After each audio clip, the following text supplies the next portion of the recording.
Thank you, Mr. Deputy Speaker. In a way, this is an exercise in preaching to the choir.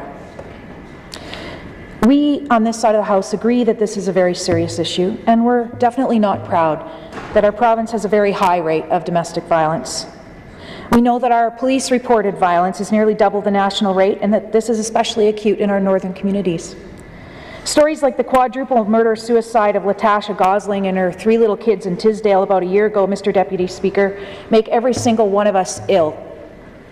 This is not an area where we disagree with members on the opposite, and we would hope that it would be elevated above scoring a political point.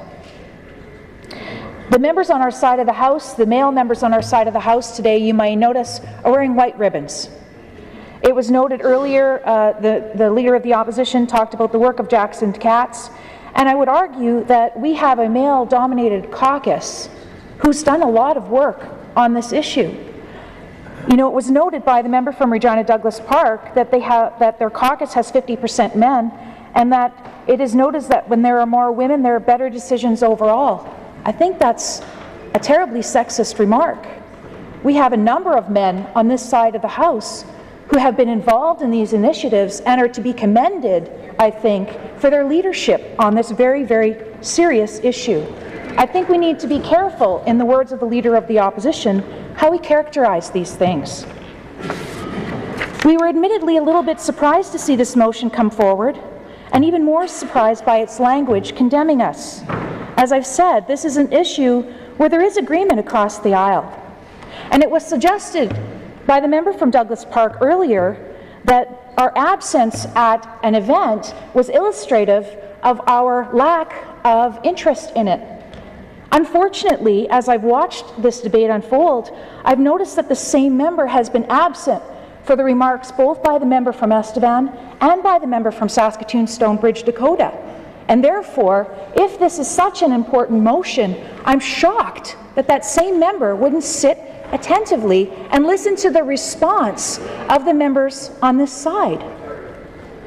In addition to perhaps not investing the appropriate amount of energy into researching what has been done on this very serious matter and the myriad of programs, this motion also woefully ignores the fact that not only is an issue of interpersonal violence one that we agree we continue to work on, for many on this side of the room, it is deeply personal.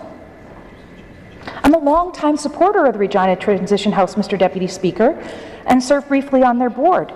And last summer, less than a year ago, Mr. Deputy Speaker, our party lost its longest-serving employee to domestic-related homicide. Her name was Lisa Strang. This is her. So this issue is deeply personal to many people on this side of the House. We understand this issue and we have acted on it, and we know deeply that violence prevention and reduction is everyone's responsibility. There are members on this side of the House who have, I think, lost a lot of sleep wondering what they could have done to help this particular long-time employee of ours. The Who Will You Help campaign video, which was launched last summer, speaks to this by outlining the many situations where people's lack of intervention would have made the difference in preventing interpersonal violence and abuse. We know that Aboriginal women experience a greater level of violence than non-Aboriginal women. The Aboriginal Family Violence Initiative helps urban Aboriginal families deal with the various forms of violence and abuse. There are 6 of those programs offered across North Battleford, PA, Regina, Saskatoon, and Yorkton. In PA, which has one of the highest Aboriginal populations in our province, we have 2 of those programs. We know that the cycles of violence are repeated, and that's why there are 9 children exposed to violence programs operating in Buffalo Narrows, Estevan, La Ronge, Moose Jaw, North Battleford, PA, Regina, and Saskatoon. These programs try to help children cope with the trauma they have experienced in witnessing or experiencing violence and helps them cope so they don't repeat it. We know that people need help in their communities. We know that women in particular often have less resources, and so having services close to home is important. There are 33 community-based organizations that we provide funding to which respond to these issues, and one of those, of course, is the Regina Transition House.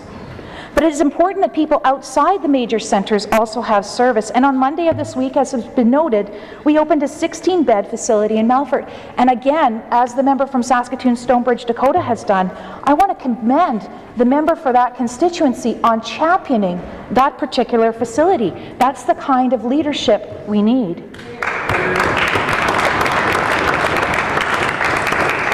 Of the 12 transition houses we provide funding for, 2 of those are very specific to the needs of Aboriginal women. One of those, of course, is the Wish Safe House, which is rightly operated by Touchwood Fowl Hills, and the other was Piapawin, which is operated by the La Ronge Native Women's Council. And then we also have the Northern Transportation and Support Initiative, which supports transitional support for residents in the North who are fleeing interpersonal violence and abuse, and the domestic violence death review process has also been talked about. And I was really pleased to see that Mary Aspinall from Family Service is involved in that. I think we would all recognize she's a leader and her voice will be very important.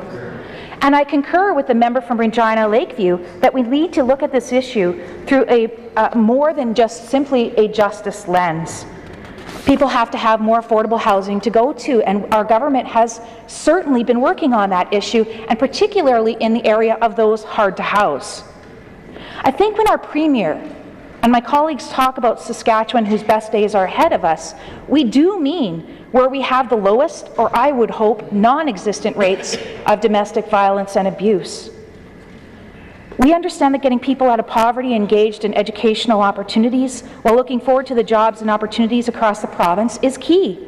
We understand that our investments in housing are key. We understand that our investments in health are key.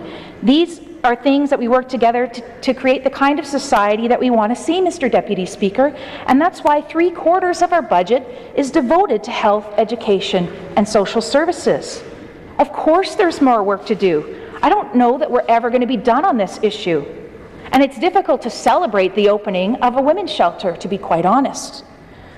But I look forward to the proposals, not just the opposition from the other side of the House on this issue.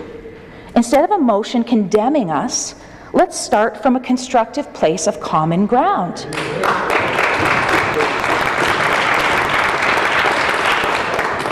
And so I will not be supporting this motion, which does not start from the level of serious reflection and a spirit of cooperation that I think this issue so richly deserves. Thank you so much.